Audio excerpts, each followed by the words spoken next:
Hello everyone, good morning. मैं शरद यादव आप सभी का स्वागत करता हूं आपके अपने यूट्यूब चैनल ग्लैंस एकेडमी पर। तो दोस्तों, बज रहे हैं इस समय रात के 2 और सुबह 8 बजे आप लोगों को करंट अफेयर्स की क्लास देनी ही है मुझे हर हाल में, क्योंकि मई की ऑलरेडी करंट अफेयर्स की क्लास 2 से 3 दिन क्या लगभग 4 दिन डिले हो चुकी है। तो लगातार क्लासेस का ये सिलसिला अब जारी रहेगा। तो चाहे वो रात के 2 बजे या फिर रात के 3, लेकिन आप लोगों को सुबह 8 बजे ज़रूर मैं क्लास प्रोवाइड कराऊंगा। तो इसी सेक्शन में हम लोग कवर कर रहे हैं मंथली मैगजीन विजन आईएएस की, जो कि यूपीएससी 2024 के लिए बेहद हेल्पफुल रहेगी। और इसी कड़ी में हम लोग कवर कर रहे हैं अगस्त 2023 की मैगजीन। इससे पहले हम लोगों ने मई की कवर की है, जून की कवर की और जुलाई की भी कवर की गई है। तो अब हम पढ़ रहे हैं 4th मंथ की, जो कि अगस्त की है, और जिसके अंतर्गत हम लोगों ने पॉलिटी एंड गवर्नेंस के सेगमेंट को शुरू किया था, और जिसमें कल सबसे इम्पॉर्टेंट टॉपिक को डिस्कस किया था। हालांकि टॉपिक काफ़ी बड़ा था, वो 4 से 5 पेज में, लेकिन आधे घंटे की क्लास में मैंने बहुत इजी फॉर्म में इसको पढ़ाया। Digital personal data protection act, कि किस तरीके से कोई भी संस्था या कोई भी जो फिड्यूशरी है, डेटा फिड्यूशरी, जो हमारे डेटा को मैनेज कर रहा है, वो अगर लीक करता है या उस डेटा को कहीं ब्लैकमेल करता है, तो इस तरीके से क्या क्या प्रावधान होने चाहिए उसके खिलाफ, ये सारी चीज़ों को हमने डिस्कस किया था। लेकिन आज की क्लास में हम डिस्कस करेंगे भारत में आपराधिक कानूनों में जो सुधार हुए हैं, जो सीआरपीसी, इंडियन पिनल कोड, इनमें जो चेंजेस देखने को मिले, इसको कवर करेंगे। इसके अंतर्गत 3 टॉपिक्स भी होंगे। फिर इलेक्शन कमीशन और जो आपके चीफ इलेक्शन कमीशन की जो नियुक्ति करने की जो मान्यता थी या जो प्रावधान थे, उसमें क्या चेंजेस किए गए नए विधेयक के द्वारा। और दूसरा हम पढ़ेंगे चुनाव प्रक्रिया और उसमें सुधार से संबंधित पहलू। तो आज कुछ इंपॉर्टेंट टॉपिक रहेंगे, मेजर टॉपिक रहेंगे। और आगामी समय में आपको पता है कि लोकसभा का चुनाव होने वाला है 2024 संसद का, तो वहाँ को ध्यान में रख के ये दोनों तीनों टॉपिक बहुत इंपॉर्टेंट है। तो बिल्कुल मत करिएगा और लास्ट तक बने रहिएगा इस टॉपिक में, इस क्लास में। तो चलिए शुरू करते हैं आज के हम अगले टॉपिक की शुरुआत को। तो ये हमारा टॉपिक था कल का। तो लेकिन आज हम पढ़ेंगे भारत में आपराधिक कानूनों में सुधार। तो आगे बढ़ने से पहले एक छोटी सी रिक्वेस्ट रहेगी, चैनल पर पहली बार आया तो प्लीज चैनल को सब्सक्राइब कर देना, क्योंकि पूरे यूट्यूब पर आपको विजन आईएएस की हिंदी मीडियम के लिए मैगजीन इससे बेहतर कंटेंट के साथ कहीं भी प्रोवाइड नहीं की जा रही है। आप चेक भी कर सकते हैं। और टेलीग्राम चैनल को आप ज्वाइन कर लीजिए, उसका लिंक डिस्क्रिप्शन बॉक्स में दिया हुआ है, जहां पर आप पीडीएफ को इजीली एक्सेस कर सकेंगे। और जहां पर आरओ के लिए भी टेस्ट सीरीज की अपडेट मिलती रहती है, क्लासेस अपडेट मिलती रहती है, सभी चीज़ें वहां पर फ्री ऑफ कॉस्ट प्रोवाइड की जाती है। तो टेलीग्राम को ज्वाइन कर लीजिए और ग्लैंस एकेडमी चैनल के प्लेलिस्ट में जाइए, वहाँ पे घटना चक्र की सीरीज को सॉल्व करिए, साथ ही साथ टेस्ट सीरीज को सॉल्व करिए, जो आपके यूपीपीसीएस और आरओ के लिए भी हेल्पफुल रहेगी। तो चलिए शुरू करते हैं पहले टॉपिक को, और बिना किसी समय के ज़्यादा लेट नहीं करेंगे। आपराधिक कानूनों में सुधार, अर्थात मौजूदा आपराधिक कानूनों को प्रतिस्थापित करने के लिए लोकसभा में 3 विधेयक पेश किए गए हैं। ध्यान देने वाली बात है कि अभी इनको मंजूरी नहीं दी गई है, तो अभी ये किस रूप में जाने जाएंगे? बिल के रूप में जाने जाएंगे। लेकिन जब इस पे प्रेसिडेंट साहब परमिशन दे देंगे, तो इसे हम लोग एक्ट के रूप में जानते हैं, यानी कि ये फिर अधिनियम बन जाता है। लेकिन अभी ये विधेयक है जो लोकसभा में पेश किया गया। तो 3 प्रकार के विधेयकों को शामिल किया गया, एक इंडियन पिनल कोड 1860, एक सीआरपीसी 1973 और एक भारतीय साक्ष्य अधिनियम यानी एविडेंस एक्ट 1872। इन तीनों में चेंजेस किया जा रहा जो बिल 2023 में पेश किया गया। जैसे भारतीय न्याय संहिता 2023 के द्वारा आईपीसी को चेंज करने की बात हो रही, भारतीय नागरिक सुरक्षा संहिता 2023, इसमें सीआरपीसी को अपडेट किया जाएगा, और भारतीय साक्ष्य विधेयक 2023, इसमें 1872 वाले की जगह लेगा। तो ध्यान देना कि जो 1872 का है, इसके नेम में तो कोई चेंजेस नहीं किया गया, लेकिन दंड संहिता को न्याय संहिता के नाम से बदला जा रहा है, और दंड प्रक्रिया संहिता जो सीआरपीसी है, इसको भारतीय नागरिक सुरक्षा संहिता के नाम से बदला जा रहा है। तो नाम में भी परिवर्तन हो रहा है, ये भी आपको ध्यान रखना है। लेकिन बात आती है कि इस विधेयक की आवश्यकता क्यों पड़ी? पिछले 75 साल से हमारे ऊपर इसी नियम का पालन किया जा रहा था, हमारे ऊपर इसी नियम के माध्यम से शासन किया जा रहा था भारत की आज़ादी के बाद। और उससे पहले अंग्रेजों ने तो इससे बनाया ही था कि हम भारतीयों पर शासन कर सकें। तो 75 ईयर्स बीतने के बाद अब इसमें चेंजेस हो रहे हैं, तो आखिर क्या जरूरत पड़ी? तो पहली कि न्यायालयों में बड़ी संख्या में लंबित मामले जो पड़े, उससे निपटना बहुत जरूरी है, क्योंकि इनकी जो प्रक्रिया है सीआरपीसी की, आईपीसी की, इसमें बहुत सारे चेंजेस करने की आवश्यकता है, क्योंकि जो पैटर्न दिए गए हैं वो वर्तमान परिस्थितियों में लागू नहीं हो पा रहे हैं, जिसकी वजह से supreme court, high court, district courts में लगभग 4.7 करोड़ मामले लंबित हैं, जिसकी डिटेल से मैंने डिस्कशन किया था आपसे मई वाली मंथली मैगजीन में या फिर जून में, आप देख सकते हो उसे भी। और समय पर न्याय प्रदान करने हेतु, क्योंकि बहुत सारे संसाधनों की कमी के कारण जो विचाराधीन कैदी होते हैं, जिनको पूरी तरीके से दोषी करार नहीं दिया जाता है, लेकिन फिर भी उनको जेल में रखा जाता है, उनके साथ एक कैदी की तरह व्यवहार किया जाता है और ऐसे में उन्हें समय पर न्याय नहीं मिल पाता है और ऐसे कैदियों की संख्या लगभग 70% है। यानी पूरे जेल में जो कैदी हैं उनमें 70% ऐसे कैदी हैं जिनका ट्रायल चल रहा है, जिनकी सुनवाई चल रही है, लेकिन अभी उनके ऊपर अपराध दोष सिद्ध नहीं हुआ है। तो ऐसी प्रॉब्लम्स है। दोष सिद्धि के दर में वृद्धि होती जा रही है लगातार, कि लगभग 50% मामले अभियुक्त या अपराधी दोष सिद्ध नहीं हो पाते, क्योंकि या तो फॉरेंसिक जांच में लेट होता है या पुलिसिंग की जो कमियां हैं, पुलिस व्यवस्था की जो कमी होती है, टाइम पे जो है कि किसी अपराधी को पकड़ नहीं पाती, टाइम पे किसी एविडेंस को कलेक्ट नहीं कर पाते हैं। तो ये सब की वजह से बहुत सारे ऐसे लोग हैं जो दोष सिद्धि में देरी हो रही है। और आपराधिक न्याय प्रणाली के विकास हेतु, अर्थात सामाजिक परिवर्तनों से तालमेल बिठाने और उभरती हुई चुनौतियों से निपटने के लिए इस आपराधिक न्याय प्रणाली में परिवर्तन करने की आवश्यकता है। क्योंकि जो आईपीसी आपकी 1860 में 1873 में सीआरपीसी बनाई गई थी, वो तो उस समय बनाई गई थी जब ब्रिटिश के आधिकारिक हितों की पूर्ति हो सके, ब्रिटिश के हितों की पूर्ति हो सके, उपनिवेशवाद को बढ़ावा दिया जाए और भारतीय लोगों को दबाया जा सके, उन वंचितों का शोषण किया जा सके। लेकिन क्या आज भी भारतीय समाज में ऐसी परंपरा देखने को मिलती है? आज हम कहेंगे कि आज भारतीय समाज स्वतंत्र है, लोकतांत्रिक है, तो यहाँ पे सबको समान व्यवहार करने की बात होती है और ऐसे में पुराने रूढ़िबद्ध जो कानून हैं, रूढ़ियों से प्रताड़ित हैं, उनको बदलने की आवश्यकता है। और औपनिवेशिक विरासत को समाप्त करने हेतु, क्योंकि भारत की आपराधिक न्याय प्रणाली अभी भी औपनिवेशिक अतीत पर आधारित है, इस कारण इसमें कुछ ऐसे कानून और प्रक्रियाएं मौजूद हैं जो वर्तमान सामाजिक, आर्थिक, सांस्कृतिक संदर्भ में पूरी तरीके से अप्रासंगिक हो गए, इररिलेवेंस हो चुके हैं, जिनकी कोई अब आवश्यकता नहीं है। तो इन्हीं सब वजहों से भारतीय सरकार के द्वारा, केंद्र सरकार के द्वारा लोकसभा में एक बिल लाया गया जिसके अंतर्गत हम आईपीसी को चेंज कर रहे हैं न्याय संहिता के नाम से, सीआरपीसी को चेंज कर रहे हैं, भारतीय साक्ष्य अधिनियम को भी चेंज कर रहे हैं। इन तीनों में परिवर्तन करने की बात हो रही है। तो चलिए एक एक करके हम समझेंगे कि पहले भारतीय न्याय संहिता क्या है, यानी आईपीसी क्या है, इंडियन पीनल कोड क्या है। तो देखिए, भारतीय दंड संहिता 1860 को भारतीय न्याय संहिता 2023 के द्वारा रिप्लेस किया जा रहा है, यानी इसमें नाम में भी परिवर्तन हो रहा है। और आईपीसी देश में दंडनीय अपराधों के लिए एक प्रमुख कानून है। जो क्रिमिनल ऑफेंस होते हैं, जो आपराधिक प्रवृत्तियां होती हैं, उसके लिए जो दंड देने की प्रक्रिया होती है, उसमें आईपीसी को आधार बनाया जाता है। लेकिन अब इसे चेंज करके हम भारतीय न्याय संहिता 2023 के नाम से जानेंगे। पृष्ठभूमि की बात करें तो 1834 में लॉर्ड थॉमस बेबिंगटन मैकाले, जिसको इन शॉर्ट लॉर्ड मैकाले कहा जाता है, यह प्रथम विधि आयोग का इसने गठन किया। मौजूदा न्यायालयों के क्षेत्राधिकार, शक्ति और नियमों के साथ साथ पुलिस प्रतिष्ठानों और भारत में लागू कानूनों की जांच करना इसका मुख्य उद्देश्य था। जो भी उस समय आपके मौजूदा न्यायालय थे, अब 1834 से पहले आपको सर्वोच्च न्यायालय देखने को मिला था, रेगुलेटिंग एक्ट के तहत कलकत्ता में था, और जो जगह जगह सदर दीवानी न्यायालय थे उन सब के बारे में बात हो रही थी। तो उनकी शक्ति, नियम, क्षेत्राधिकार, इन पर जो है कि उसे रिव्यू करना था, यानी इन पर जांच करनी थी। और साथ ही साथ 1837 में आईपीसी का एक मसौदा फिर इसने तैयार किया और इसे इंग्लिश कॉमन लॉ पर आधारित था। जो अंग्रेजों के जो शासन चलते थे, ब्रिटेन में जो नियम चलता था, उसके आधार पर इसे बनाया गया था। अब बताइए, ब्रिटेन की जनसंख्या कम, ब्रिटेन का धर्म अलग, ब्रिटेन की व्यवस्था अलग, ब्रिटेन की इकोनॉमी अलग, ब्रिटेन का इंडस्ट्रियल रिवॉल्यूशन अलग। तो ये सारी चीजें जब भारत से अलग थी तो भारत पर सेम कानून क्यों लागू किया गया? और अगर उन्होंने शोषण करने के लिए लागू किया तो अगले 75 वर्ष आजादी के जो बीते हैं उसमें इसे परिवर्तित करना चाहिए था, लेकिन नहीं किया गया। तो अब जो परिवर्तन किया जा रहा है उसमें मुख्य मुख्य बातें देखी जाएंगी। 1857 के विद्रोह के कारण आईपीसी को कानूनी रूप देने में देरी हुई, इसलिए 1860 में अधिनियमित हुआ और 1862 में यह लागू हो पाया, जो कि मैकाले मिनट बन चुका था 1834 में।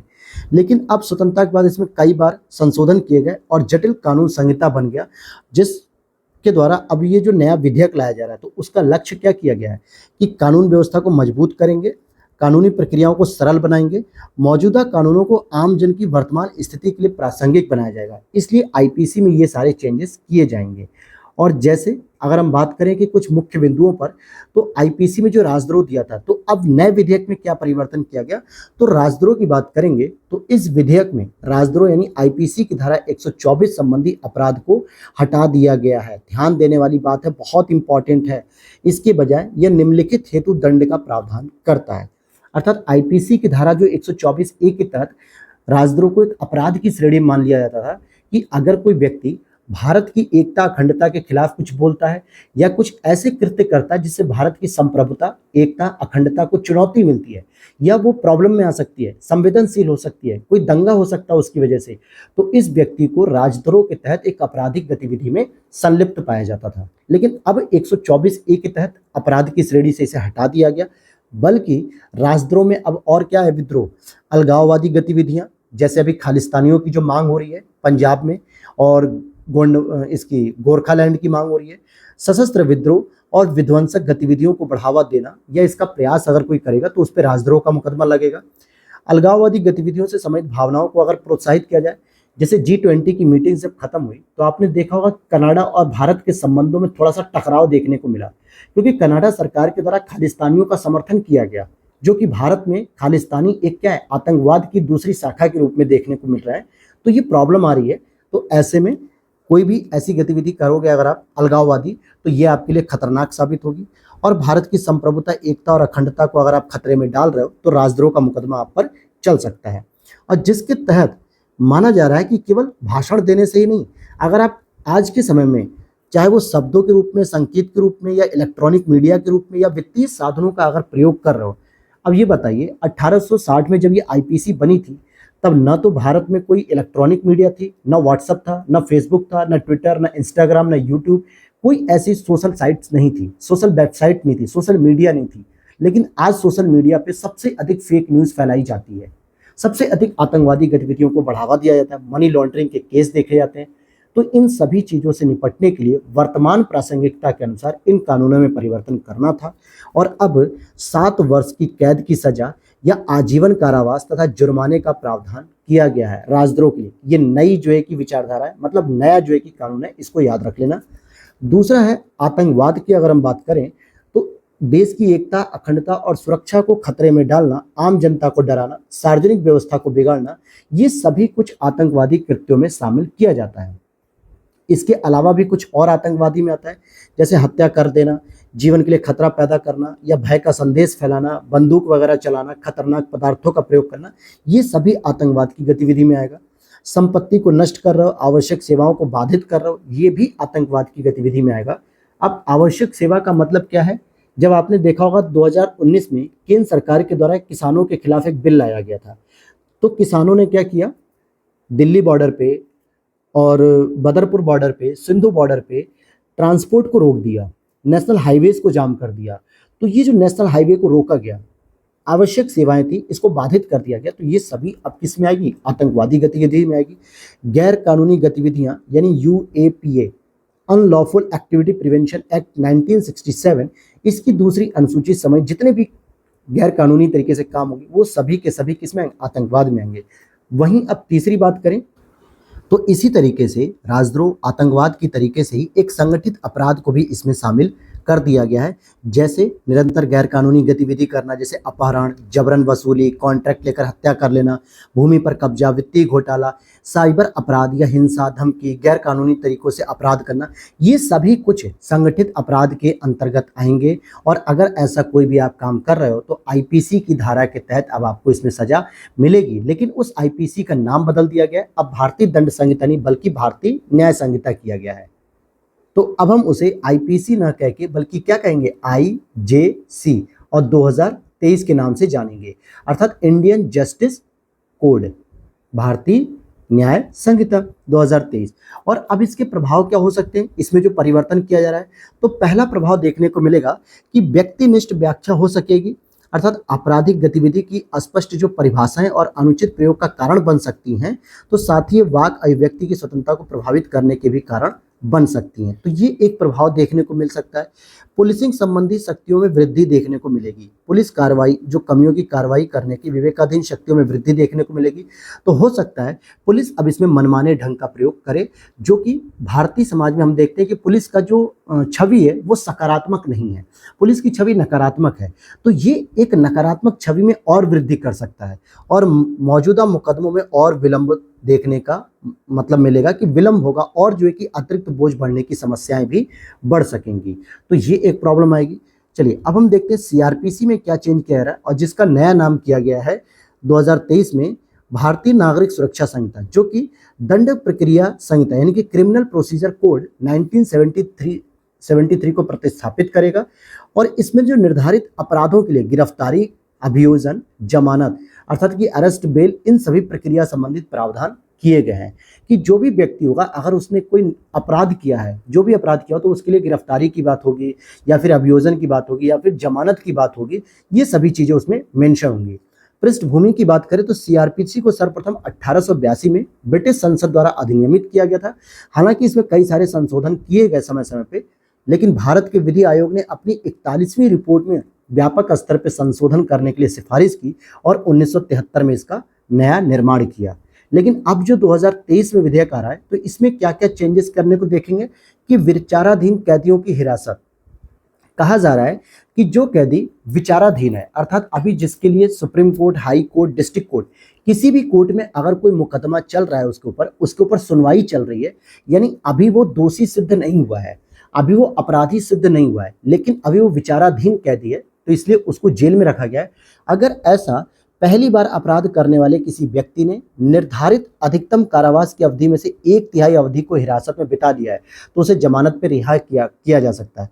यानी मान के चलिए कि अगर किसी व्यक्ति ने कोई क्लेम किया है, या यूँ कहें कि कोई एक्ट किया है जो एक क्राइम है, और उसके लिए 2 साल की सजा हो सकती है। 2 साल का मतलब हो गया 24 मंथ है, और उसने लगभग मान के चलिए कि 8 मंथ उसने विचाराधीन अवस्था में ही गुजार लिए हैं, 8 मंथ उसने गुजार लिए हैं, तो उसे जमानत पर रिहा किया जा सकता है।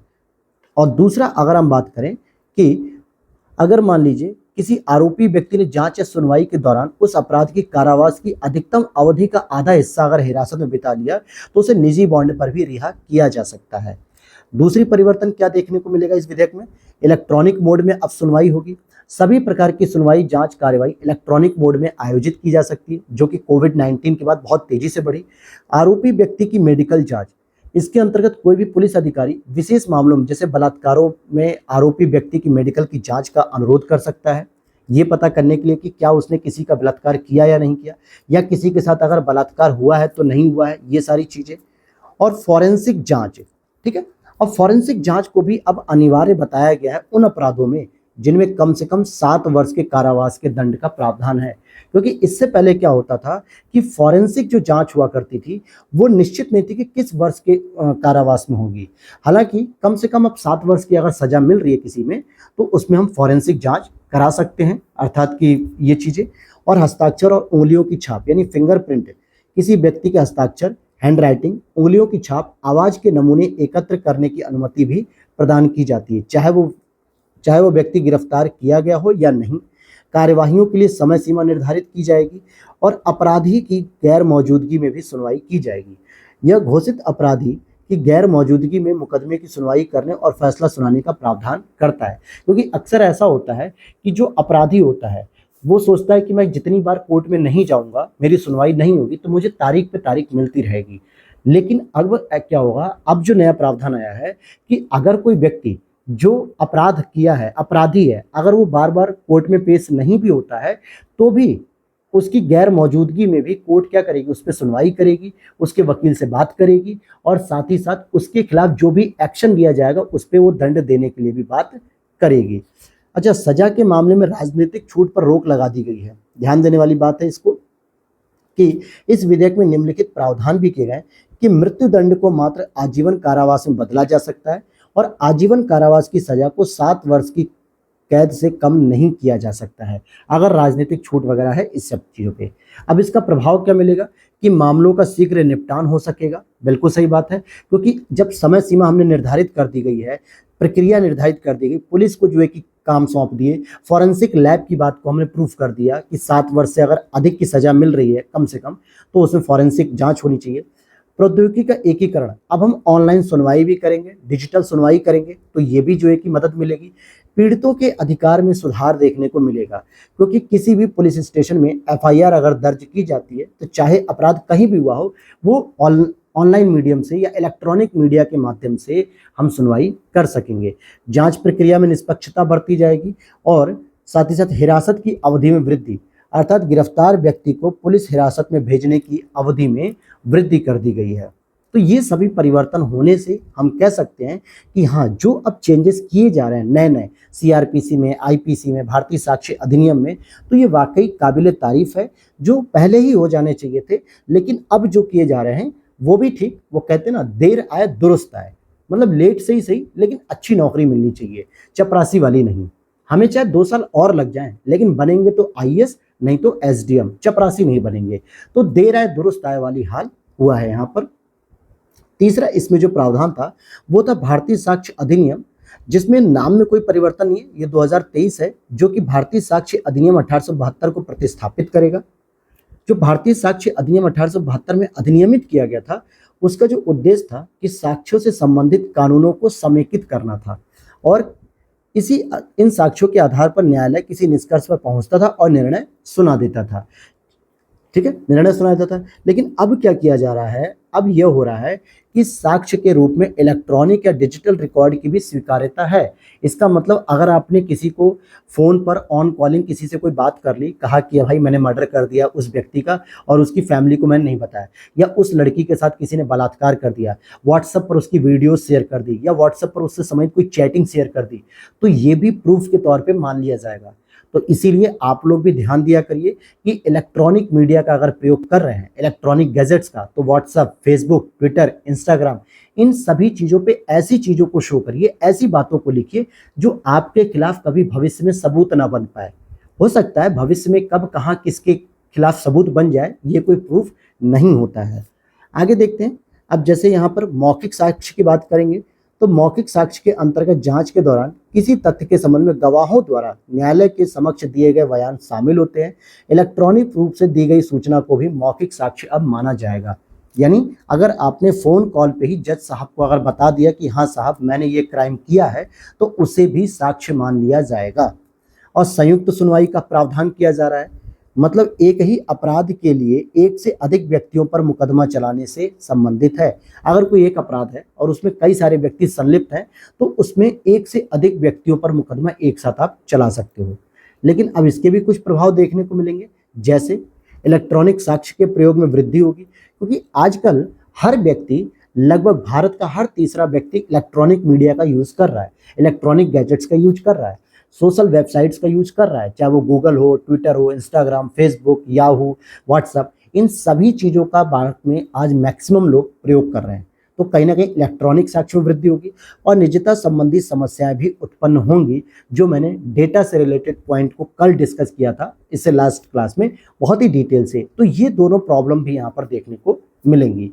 तो हालांकि ये तो थे आपके आपराधिक कानूनों में जो परिवर्तन किए जा रहे हैं 2023 के विधेयक के द्वारा, जो अभी केवल लोकसभा में प्रस्तुत किया गया है, राज्यसभा में भी अभी जाना बाकी है, राष्ट्रपति के समक्ष भी जाना बाकी है। तो ये सभी प्रक्रियाएं अभी बाकी हैं, तो केवल अभी लोकसभा में प्रस्तुत हुआ है। लेकिन अब हम चलते हैं चुनाव आयुक्त से संबंधित नए टॉपिक पे, जो बहुत इंटरेस्टिंग है और जो अगले साल चुनाव होने की वजह से हो सकता है एग्जाम में भी पूछा जाए। तो अब हमारा अगला टॉपिक है मुख्य चुनाव आयुक्त और अन्य चुनाव आयुक्तों की जो नियुक्ति, सेवा शर्तें और पदावधि संबंधित एक विधेयक आया है 2023। ध्यान देना कि अभी ये बिल के नाम से जाना जाएगा, अधिनियम कब बनेगा, एक्ट के नाम से बनेगा। तो अभी तो ये बिल है, तो समझते हैं इसको क्या पॉइंट है यहाँ पे। देखिए, केंद्र सरकार ने राज्यसभा में मुख्य चुनाव आयुक्त और अन्य चुनाव आयुक्तों के लिए नियुक्ति, सेवा शर्तें, पदावधि संबंधी विधेयक 2023 को पेश किया है। कहाँ पे पेश किया है? राज्यसभा में। तो इसका मतलब ये बिल्कुल नहीं है कि क्या ये लोकसभा में पेश हुआ होगा, ये जरूरी नहीं है। अच्छा, जो संबंधित तथ्य है हमें ये समझना है कि ये जो चुनाव आयोग, जो यह विधेयक आया है, ये चुनाव आयोग अधिनियम 1991 को निरस्त करता है। अगर ये पास हो जाएगा तो 1991 को निरस्त करेगा। और साथ ही साथ इसका जो उद्देश्य है, मुख्य चुनाव आयुक्त यानी कि चीफ इलेक्शन कमीशन और इलेक्शन कमिश्नर्स की नियुक्ति, सेवा शर्तों और पदावधि को रेगुलेट करना है। तो ये जो विधेयक लाया जा रहा है, इसके माध्यम से हम इन सभी को रेगुलेट करेंगे। और साथ ही साथ वर्तमान प्रक्रिया की अगर हम बात करें कि वर्तमान में हम मुख्य निर्वाचन आयुक्त यानी मुख्य चुनाव आयुक्त और अन्य चुनाव आयुक्तों को कैसे चुनते हैं, क्योंकि आर्टिकल 324 जो संविधान का आर्टिकल 324 है, जो कि किस भाग से शुरू होता है, तो भाग 15 में इसका वर्णन होता है, जिसमें कहा गया कि एक मुख्य चुनाव आयुक्त होगा और उतने ही अन्य चुनाव आयुक्त होंगे जितने राष्ट्रपति समय समय पर निर्धारित करे। हालांकि प्रेजेंट टाइम में 1+2=3 का कॉन्सेप्ट है, लेकिन ये फिक्स नहीं है। संविधान में ये नहीं लिखा है कि एक के साथ दो ही होंगे, क्योंकि 1989 तक भी 3 थे, फिर 1990 में 1 पर्सन हो गए, फिर 3 पर्सन हो गया 1993 से। तो संविधान में बस ये लिखा है कि एक तो होगा मुख्य चुनाव आयुक्त और बाकी जितने समय समय पर राष्ट्रपति निर्धारित करेगा उतने होंगे। तो संख्या फिक्स नहीं है चुनाव आयुक्तों की। बात करते हैं कि क्या मुद्दा था ये, तो मुद्दा ये था दोस्तों कि एक अनूप बर्णवाल बना भारत संघवाद का केस था, जिसमें सुप्रीम कोर्ट ने कहा कि जब तक कोई कानून नहीं बनाया जाता तब तक तो भारत का राष्ट्रपति जो सीईसी है, चीफ इलेक्शन कमीशन, और इलेक्शन कमीशन की नियुक्ति एक समिति की सलाह पर करेगा। और उस समिति में कौन शामिल होगा? प्रधानमंत्री शामिल होगा, लोकसभा में विपक्ष का नेता शामिल होगा और मुख्य न्यायाधीश जो भारत का होगा, वो तीनों ही लोग इस समिति में शामिल होंगे। जब तक कोई कानून नहीं बनता तब तक भारत के राष्ट्रपति इसी प्रक्रिया से क्या करेंगे? उनका चुनाव करेंगे। तो इसमें 3 लोग शामिल किए। लेकिन अब जो विधेयक लाया जा रहा है इसमें मुख्य रूप से कहा जा रहा है कि नियुक्ति कैसे होगी, तो एक चयन समिति के द्वारा की जाएगी। एक चयन समिति रहेगी, उसकी सिफारिश पर किया जाएगा और इस चयन समिति में प्रधानमंत्री को शामिल किया गया, लोकसभा में विपक्ष के नेता को, प्रधानमंत्री द्वारा नामित सदस्य के रूप में एक कैबिनेट मंत्री शामिल होगा और अगर किसी लोकसभा में विपक्ष के नेता को आधिकारिक मान्यता नहीं मिलती है, अर्थात कि वो 1/10 सीटें नहीं जीतता है, यानी कि 55 सीटें अगर नहीं जीत पाता है कम से कम, तो विपक्ष में जो सबसे बड़ा एकल दल होगा उसे नेता का मतलब विपक्ष का नेता समझा जाएगा। लेकिन यहाँ पर आप देख रहे हैं कि यहाँ पे सीजीआई को कहीं भी नहीं रखा जा रहा है, जो कि सुप्रीम कोर्ट ने कहा था कि चीफ जस्टिस ऑफ इंडिया को भी आपको रखना चाहिए। फिर आगे देखेंगे एक खोजबीन समिति होगी जो कैबिनेट सचिव इसकी अध्यक्षता करेगा और 2 अन्य सदस्य होंगे जो क्या करेंगे? चयन समिति के विचार हेतु 5 व्यक्तियों का एक पैनल होगा इसमें।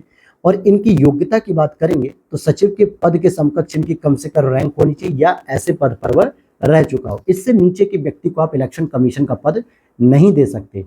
पदावधि की बात करेंगे तो ये वही पुराना वाला पैटर्न है, 6 वर्ष की अवधि रहेगी या तो 65 वर्ष की आयु तक, जो भी पहला हो जाए।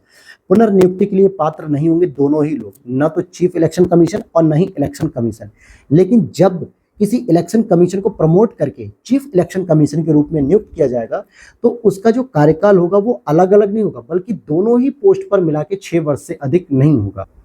अब इसका मतलब क्या है कि मान लीजिए इलेक्शन कमीशन ए व्यक्ति था और इसने अपने कार्यकाल के 4 वर्ष कंप्लीट कर लिए इसी पे, लेकिन जब इसका प्रमोशन किया गया तो इसे बना दिया गया सीईसी। तो अब ये दोबारा नए सिरे से 6 वर्ष नहीं बिताएगा, बल्कि बचे हुए केवल 2 वर्ष, क्योंकि दोनों को मिला के ही 6 वर्ष माना जाएगा।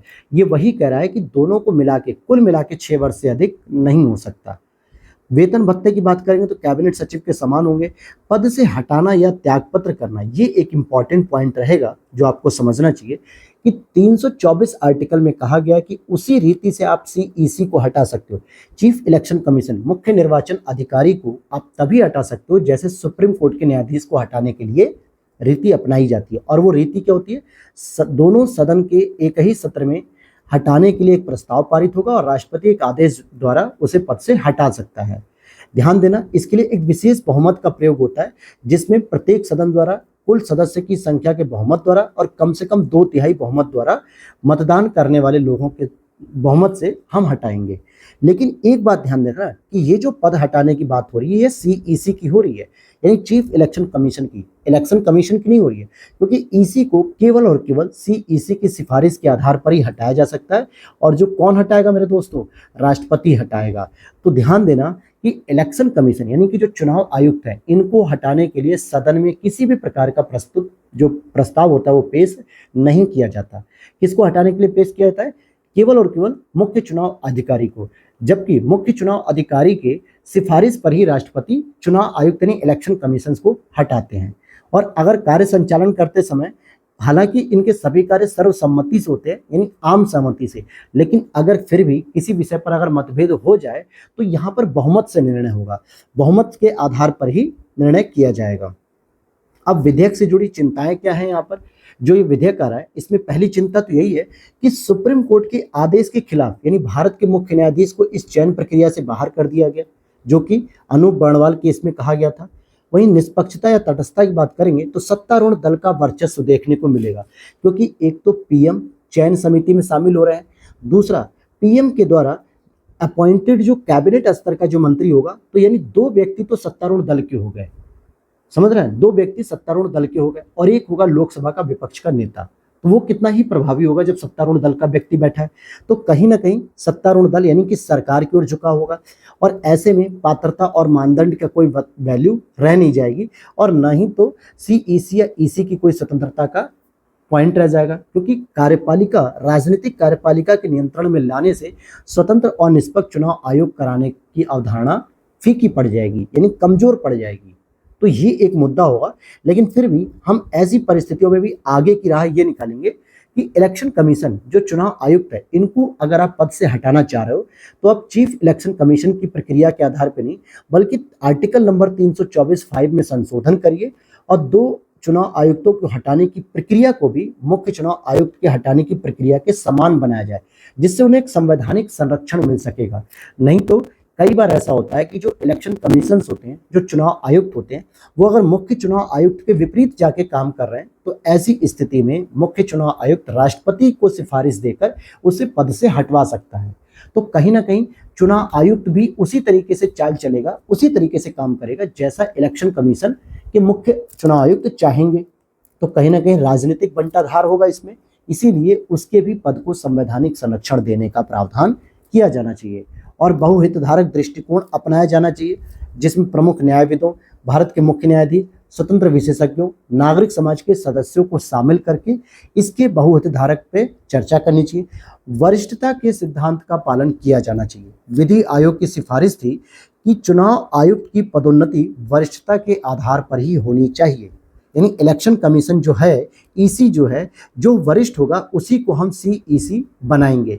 चाहे वो किसी प्रकार की आप चयन समिति बना लो, चाहे इसमें प्रधानमंत्री शामिल हो या विपक्ष का नेता शामिल हो, लेकिन सीईसी चीफ इलेक्शन कमीशन आप उसी को बनाइए जो इलेक्शन कमीशन व्यक्ति वरिष्ठता के आधार को फॉलो कर रहा।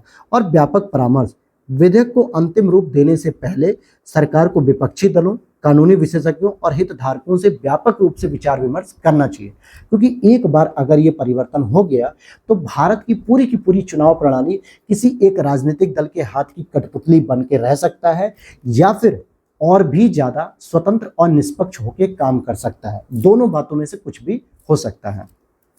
तो ये तो था आपके इलेक्शन कमीशन से संबंधित मुद्दा। लेकिन अब बात आ रही है चुनाव प्रक्रिया और सुधार के पहलू। तो जो चुनाव प्रक्रिया में सुधार करने की बात हो रही है, इलेक्शन प्रोसेस में रिफॉर्म करने की बात हो रही है, अब हम उस पर डिस्कस करेंगे, जो कि एक इम्पॉर्टेंट टॉपिक रहेगा आपके लिए।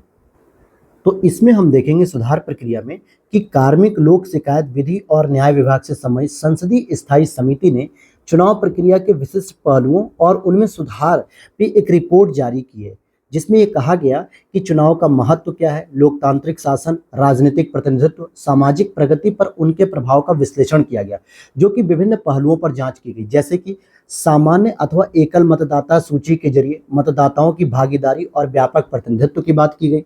वहीं नामांकन के दौरान जो जानकारी दी जाती है चुनावी उम्मीदवारों के द्वारा, उनकी जानकारी को जो है कि सही रखा जाए, गलत नहीं रखा होना चाहिए। और चुनाव लड़ने की जो न्यूनतम आयु है 25 वर्ष या फिर 30 वर्ष, इसमें परिवर्तन करने की बात की जा रही है। तो अब हम इन तीनों को अलग अलग करके पढ़ेंगे। जैसे एकल मतदाता सूची के लिए हम अलग से पढ़ेंगे कॉमन इलेक्टोरल रोल, जिसको हम CER बोलेंगे। तो अब हम देखते हैं यहाँ पर कि वर्तमान में क्या प्रावधान है। तो भारत में 2 प्रकार की मतदान सूचियां तैयार की जाती है। एक तो होता है सामान्य मतदाता सूची और दूसरा होता है पृथक मतदाता सूची। जो सामान्य मतदाता सूची होती है, इसे भारतीय निर्वाचन आयोग के द्वारा तैयार और प्रबंधित किया जाता है, इलेक्शन कमीशन ऑफ इंडिया। और जो पृथक मतदाता सूची होती है, ये राज्य निर्वाचन आयोग के द्वारा तैयार किया जाता है, स्टेट इलेक्शन कमीशन। तो अब इसकी बात करेंगे, पृथक मतदाता सूची राज्य तैयार कर रहा है, तो यानी राज्य स्थानीय चुनाव जिसमें नगर पालिका और पंचायती चुनाव के लिए बनाता है, ग्राम प्रधानी के चुनाव के लिए बनाता है। लेकिन जो आपकी सामान्य मतदाता सूची है, जिसे भारतीय निर्वाचन आयोग बनाता है, वो आपके लोकसभा, विधानसभा, राष्ट्रपति, उपराष्ट्रपति, इन सभी के चुनाव के लिए वैलिड होती है। तो जो भारतीय निर्वाचन आयोग है, ये आर्टिकल 324 के तहत इलेक्शन कमीशन ऑफ इंडिया संघ और राज्य स्तर पर होने वाले चुनाव जैसे लोकसभा, राज्यसभा, राज्य विधानसभाओं आदि का संचालन करता है और इनके लिए एक सामान्य मतदान सूची बनाता है, सामान्य मतदाता सूची बनाता है, जिसमें पूरे भारत के व्यक्तियों की जानकारी होती है। और राज्य निर्वाचन आयोग जो कि आर्टिकल 243(1) के तहत स्थानीय निकाय जिसमें पंचायत और नगर पालिका में निष्पक्ष चुनाव कराने के लिए गठन किया गया और ये पृथक मतदाता सूची को तैयार करता है। लेकिन अब बात करेंगे कि कॉमन इलेक्टोरल जो इलेक्टोरल रोल जो है इसमें तैयार करने में क्या बाधा आ रही है। मतलब कहा जा रहा है कि जो अब सिफारिश की जा रही है कमेटी के द्वारा, संसदीय समिति ये कह रही है कि जो सामान्य और पृथक यानी केंद्र वाला जो भारतीय निर्वाचन आयोग है और राज्य निर्वाचन आयोग जो हर राज्यों के अलग अलग होते हैं, ये जो अलग अलग सूचियां बनाते हैं मतदाता सूची, इनको एक साथ क्यों ना बनाएं, हम इनको एक साथ क्यों ना लेके चले, ज्वाइंट करके क्यों ना करें। तो इसको तैयार करने में पहली जो बाधा आ रही है वो ये कि स्थायी मतदाता सूची का अभाव देखने को मिलता है, क्योंकि विधानसभा या संसदीय चुनाव के विपरीत स्थानीय निकाय चुनाव की मतदाता सूची स्थायी रिकॉर्ड नहीं है। ये हर साल चुनाव होने मतलब जब भी चुनाव होते हैं तो इसे उससे पहले क्या होता है, नए सिरे से तैयार किया जाता है। इसमें कितने लोग मर गए, कितने लोग जीवित हुए, कितने लोग नए पैदा हुए, कितने लोग 18 साल से ऊपर हुए, ये सभी जानकारी को जो है कि जो ब्लॉक स्तर पे, गांव के स्तर पे जो बीएलओ होते हैं वो अपडेट करते हैं। तो ये लगातार परिवर्तित होती है, हर साल हर चुनाव के समय परिवर्तित होती है। इसलिए स्थायी मतदाता सूची के अभाव की वजह से हम इसे संयुक्त रूप से तैयार नहीं कर सकते। साथ ही साथ चुनावी क्षेत्रों का परिसीमन और उसका समय, जो संसदीय और विधानसभा के चुनाव होते हैं ना, उसके लिए जो परिसीमन होता है काफी लंबे समय तक होता है, 15-20 वर्षों से परिसीमन आयोग जो है कि काम करता ही नहीं है। जैसे 2026 के चुनाव तक परिसीमन आयोग की कोई आवश्यकता नहीं है, लेकिन जब जब स्थानीय निकाय चुनाव होते हैं तब अक्सर ही चुनाव से पहले परिसीमन किया जाता है कि किसी प्रधान के चुनाव में कितनी सीटें बढ़ गई, किसी स्थानीय निकाय में, नगर पालिका में कितनी सीटें बढ़ी, क्षेत्र पंचायत, ग्राम पंचायत और जिला पंचायत में क्या सीटें बढ़ी, इन सभी में परिवर्तन होता है। इसीलिए परिसीमन करने में भी प्रॉब्लम है। वही संवैधानिक चुनौती भी मिलेगी, क्योंकि अगर इलेक्शन कमीशन ऑफ इंडिया के द्वारा CER कॉमन इलेक्टोरल रोल को लागू कर दिया गया, जो कि वर्तमान के आर्टिकल 325 के दायरे से बाहर है, तो ऐसे में कहा गया कि संसद और राज्य विधानमंडल के चुनाव के लिए अलग अलग मतदाता सूची के प्रयोग को अनिवार्य बताया गया है। और अगर इसके बावजूद इलेक्शन कमीशन ऐसा काम करेगा तो कहीं ना कहीं संवैधानिक चुनौती मिलेगी। आर्टिकल 325 का उल्लंघन कर दिया गया, जो कि कह रहा है कि आपको अलग अलग बनाना है, तो यानी पहले आपको संवैधानिक संशोधन करना पड़ेगा आर्टिकल 325 में। तो ये एक प्रॉब्लम आ रही है। हालांकि इसके बावजूद भी रिपोर्ट में कुछ सिफारिश की गई है कि इलेक्शन कमीशन जो इंडिया का है उसे मौजूदा नियमों में कोई भी बदलाव करने या एकल मतदाता सूची को लागू करने से पहले सभी कारकों पर विचार कर एक व्यापक योजना तैयार करनी पड़ेगी। संवैधानिक प्रावधानों पर विचार करना चाहिए जिससे संघवाद के सिद्धांतों का पालन हो सके, संघवाद को कोई चुनौती न मिले। परिसीमन प्रक्रिया के प्रभावों पर भी चर्चा करनी पड़ेगी और राज्यों को अपनी स्वयं की मतदाता सूची बनाते समय इलेक्शन कमीशन ऑफ इंडिया की मतदाता सूची के प्रयोग को प्रोत्साहित करने के लिए सहयोग करना चाहिए। ये एक इम्पॉर्टेंट चीज है कि जब भी राज्य अपनी मतदाता सूची तैयार करे तो उसे भारत सरकार के निर्वाचन जो आयोग है, भारत निर्वाचन आयोग, उसकी मतदाता सूची का प्रयोग करना चाहिए। इससे यह फायदा होगा कि राज्य स्तर पर जो भी मतदाता सूची बनेगी उसमें लगभग 95% सिमिलरिटीज देखने को मिलेंगी।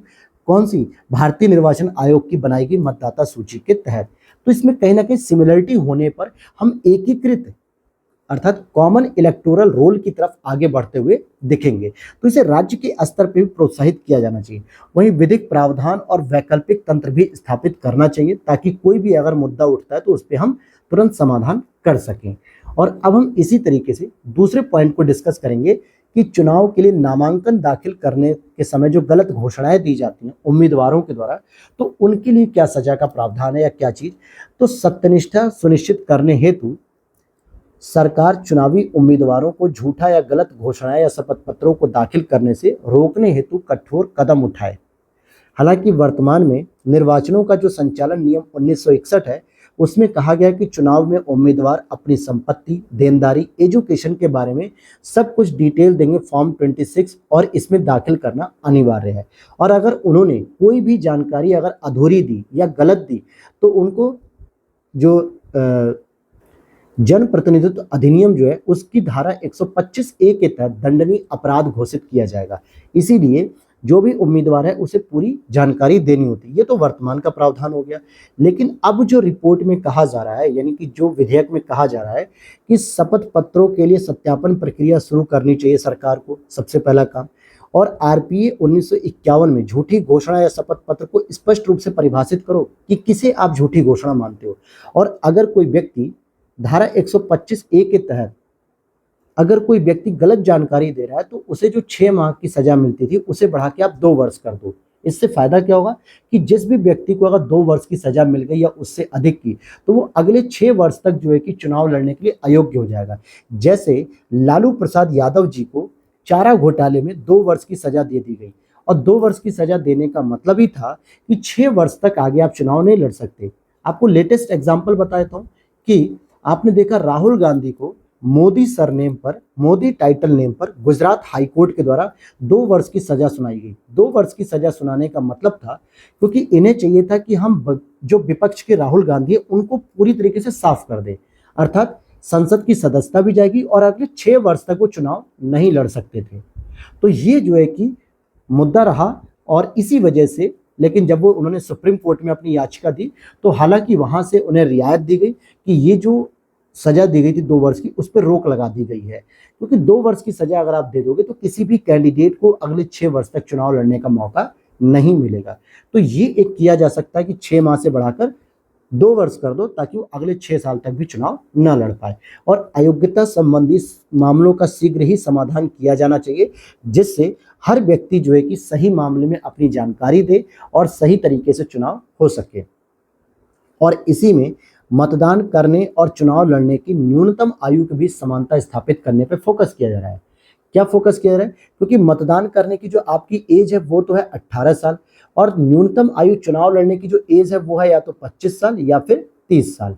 अगर आप राज्यसभा का चुनाव लड़ रहे हो तो 30 साल, लोकसभा का चुनाव लड़ते हो तो 25 साल। तो ये कैसे तय हो पाएगा कि एक 18 साल का वयस्क व्यक्ति अपने देश के लिए प्रतिनिधि चुन सकता है, लेकिन वो प्रतिनिधि देश चलाने के लिए कम से कम 25 साल का होना चाहिए?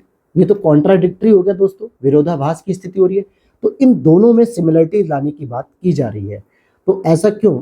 क्योंकि विधायिका में युवा प्रतिनिधित्व तो महत्वपूर्ण है, और जो कि संवाद के स्वरूप में बदलाव लाकर सरकार के अंदर और बाहर दोनों स्तरों पर विचार विमर्श को सही दिशा दी जा सकती है जब राजनीतिक संवाद हम करेंगे।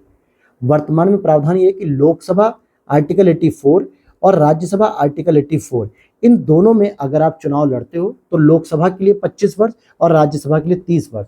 इसी तरीके से स्टेट के अंतर्गत जब आप स्टेट असेंबली और स्टेट काउंसिल अर्थात विधानसभा और विधान परिषद का जब चुनाव लड़ते हो आर्टिकल 173 के तहत, तो भी विधानसभा में 25 और विधान परिषद में 30 ईयर्स की उम्र का प्रावधान वर्तमान में है।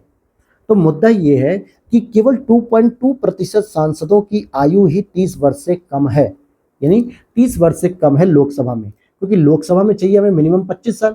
लेकिन क्या 25 साल का कोई व्यक्ति लोकसभा में जा भी पा रहा है? बहुत ही कम। अभी क्योंझर से, यानी उड़ीसा का एक क्योंझर क्षेत्र है जहां से एक लेडीज महिला आई थी जो सबसे कम उम्र की लोकसभा सांसद बनी है, 25 वर्ष की। ये कमेंट बॉक्स में आपको बताना है। ये पिछले साल का करंट अफेयर्स है, 2019 में जब चुनाव हुआ था तब वो जीत के आई थी, हालांकि 3-4 साल हो भी गए, लेकिन आप लोग कमेंट करिएगा, उड़ीसा से वो आई हैं जीत कर। और भारत में मतदान की आयु न्यूनतम है 18 वर्ष, चुनाव लड़ने की आयु है 25 वर्ष। तो इसके बीच समानता नहीं है। इसके कारण राजनीतिक क्षेत्र में भारत की युवा आबादी की भागीदारी कम है, यानी वो वोट डालना तो अपनी ड्यूटी समझता है 18 साल की उम्र में, लेकिन 25 साल की उम्र में वो चुनाव नहीं लड़ना चाहता, क्योंकि तब तक उसे रोजगार की स्थिति पर फोकस करना पड़ता है, अपने लिए रोजगार लेना होता है, अपने परिवार के लिए, आगे फिर शादी, बच्चे, बाल विवाह, सारी चीजें होती हैं, जिसकी वजह से वो राजनीति से मोहभंग कर लेता है। अगर उसे 18 वर्ष में ही कैंडिडेट के स्तर पे चुनाव लड़ने की योग्यता दे दी जाए तो शायद वो इन सभी चीजों को छोड़ के एक अच्छी राजनीति करने के लिए उतरेगा मैदान में और चुनाव भी लड़ेगा। तो ये 18 और 25 में समानता स्थापित करने पर फोकस किया जा रहा है। वहीं सिफारिश की अगर हम बात करेंगे तो सिफारिश ये की गई है इस रिपोर्ट में कि विधानसभा चुनाव लड़ने वालों के लिए न्यूनतम आयु को कम करने का सुझाव दिया गया है। जो आप 25 वर्ष की आयु की बात कर रहे हैं उसे घटाने की बात की जा रही है। हालांकि युवाओं को राजनीतिक भागीदारी के लिए आवश्यक ज्ञान और कौशल प्रदान करने के लिए व्यापक नागरिक शिक्षा कार्यक्रम को प्राथमिकता दी जानी चाहिए। जो जगह जगह पे ये इस तरीके के कार्यक्रम चलाए जाने चाहिए ताकि लोगों को जो है कि जागरूक किया जा सके और उनके ज्ञान को बढ़ाया जा सके कि कैसे आपको संसदीय प्रक्रिया का पालन करना है। और निर्णय निर्माण की प्रक्रियाओं में युवाओं की अधिकतम भागीदारी सुनिश्चित करने हेतु सरकारों, राजनीतिक दलों और युवा संगठनों को मिलकर कार्य करने की आवश्यकता है। जो भी युवा संगठन है वो राजनीतिक दलों से संबंधित होते हैं और राजनीतिक दल सरकार से संबंधित होते हैं। तो इन तीनों को आपस में मिलजुल कर एक काम करना पड़ेगा, तब जाके आप क्या करोगे कि युवाओं की भागीदारी को बढ़ा सकोगे। तो ये तो था आज की क्लास का लेक्चर दोस्तों, और कल हम लोग पढ़ेंगे अब एनसीआर से संबंधित government of national capital territory of Delhi amendment act. तो इसे हम लोग कल पढ़ेंगे और आज की क्लास में हम लोग यहीं तक कवर करते हैं। तो आज हम लोगों ने 2-3 पॉइंट को पढ़ा कि कैसे इलेक्शन कमीशन ऑफ इंडिया और इलेक्शन कमीशन, इनके लिए जो नए नियम बनाए गए हैं, समिति बनाई गई है, कैसे इनका चुनाव होगा, इस पे हमने डिस्कस किया। साथ ही साथ जो सीआरपीसी और इंडियन पिनल कोड में जो चेंजेस किए जा रहे हैं भारतीय साक्ष्य अधिनियम में, इस पे हमने डिस्कस किया डिटेल से। और इलेक्शन कमीशन के साथ साथ जो इलेक्शन प्रोसेस है उसमें रिफॉर्म करने की बात की गई, चुनाव प्रक्रिया में इसमें कैसे सुधार करोगे, कैसे आप एज को समांतर करोगे, 18 और 25 में समानता स्थापित करोगे, और साथ ही साथ ये सभी चीज़ों को हमने डिस्कस किया। तो अगर वीडियो अच्छी लगी हो तो प्लीज़ लाइक कर देना दोस्तों, ताकि हमें भी मोटिवेशन मिले। सोचो इस समय रात के 3 बज गए हैं, 2 बजे से मैं क्लास बनाने बैठा था, हालांकि 2:45 के आसपास टाइम हो चुका है और सुबह 8 बजे आपको क्लास मिल जाएगी। तो ये मैं जो एफर्ट कर रहा हूँ, ये जो मेहनत कर रहा हूँ, वो आपके पॉजिटिव कमेंट की बेस पे करता हूँ, आपके पॉजिटिव लाइक की वजह से करता हूँ। लेकिन अगर आप लोग ये कमेंट नहीं करेंगे, लाइक नहीं करेंगे, मुझे अप्रिशिएट नहीं करेंगे, तो हो सकता है एक समय के बाद मेरी भी हिम्मत जवाब दे दे और मुझे लगेगा यार कि मैं किसे पढ़ा रहा हूँ। जो कोई पढ़ना नहीं चाह रहा है या जो व्यक्ति मेरे को लेक्चर्स को इंटरेस्टिंग रूप से नहीं सुन रहा है, तो फिर मैं अपनी रात की नींद क्यों खराब करूँ आपके लिए। तो ये सारी चीज़ें भी हमारे लिए मैटर करती है। तो इसलिए प्लीज़ चैनल को सपोर्ट करिए। आप लोगों का प्यार और सपोर्ट ही है जो हमें रात भर जागने के लिए मजबूर करता है। तो आपके लिए ही जागते हैं दोस्तों, और किसी के लिए नहीं। तो इसीलिए प्लीज़ सपोर्ट करिए हम लोगों का। तो मिलते हैं नेक्स्ट वीडियो में। Thanks for watching.